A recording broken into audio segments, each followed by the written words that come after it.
সুপ্ৰভাত বন্ধু-বান্ধৱীসকল।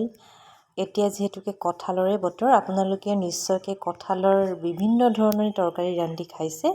আজি মই ৰন্ধা কঁঠালৰ তৰকাৰীৰ এটি ভিডিঅ' আপোনালোকক দেখুৱাবলৈ লৈ আনিছোঁ। যিসকলে এনেদৰে ৰান্ধি খাই চোৱা নাই, এবাৰ খাই চাব। মই কঁঠাল ৰান্ধিছিলোঁ মিছা মাছেৰে।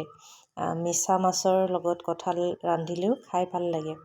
এনেও কঁঠাল যেনেকৈ ৰন্ধা নহওক খাই ভালেই লাগে। আৰু মই মিছা মাছখিনি ভালদৰে ধুই মেলি লৈ তাত নিমখ হালধি সানিছোঁ, তাৰপিছত ভাজি লৈছোঁ। কিন্তু মিছা মাছখিনি ভাজি পেলাই মই ইয়াতে দিছোঁ যদিও আপোনালোকে গুড়ি কৰিও লৈ পেলাই দিব পাৰে। ভাজি পেলাই মিক্সিত অকণমান গুড়ি যদি কৰি লয়, তেতিয়াও তৰকাৰীখিনিৰ লগত দিলে খাই কিন্তু ভাল লাগে। দি চাব পাৰে তেনেকৈও। এতিয়া মই কঁঠালখিনি সিজাই ল'ম, আৰু কঁঠাল সিজাই লওঁতে ইয়াতে মই অকণমান মিঠাতেলো দি লৈছোঁ। মিঠাতেল দি ল'লে কঁঠালৰ যিটো আঠা কুকাৰত লাগি ধৰে, তেনেকৈ তাৰমানে লাগি নধৰে, কুকাৰটো ধুবলৈ ভাল হয়। আৰু সেই আইডিয়াটো পাই পেলাই ময়ো ইয়াতে দি দিলোঁ। কিন্তু মই ইয়াতে নিমখো দিছিলোঁ আৰু মছলাও দিছিলোঁ। সেইখিনি ভিডিঅ'ত মোৰ দেখুওৱা নহ'ল।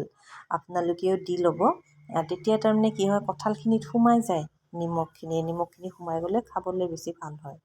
আৰু এনেই সিজাই পেলাই কেতিয়াবা ভাজিলে নিমখটো নোসোমায়, আৰু বেছি সময় ভাজিলে বাৰুতো সোমাবই। আমি যিহেতু খুব খপজপকৈ ৰন্ধা হয় আমাৰ, গতিকে কেতিয়াবা তেনেকুৱা হৈ যায়।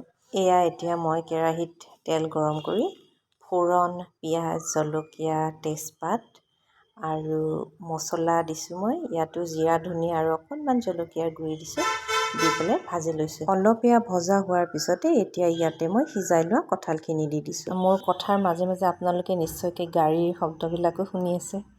ব্যস্ত পথৰ ওচৰতে ঘৰ থাকিলে এনেকুৱা হয়েই, আৰু গাড়ীৰ শব্দ শুনিয়ে থাকিব লাগে, এই হৰ্ণ, এই কাৰোবাৰ চিঞৰ বাখৰ। আৰু এতিয়া চাওকচোন, এতিয়া এইখিনি ভজা হোৱাৰ পিছতে মই ইয়াতে মিছা মাছখিনি ঢালি দিলোঁ।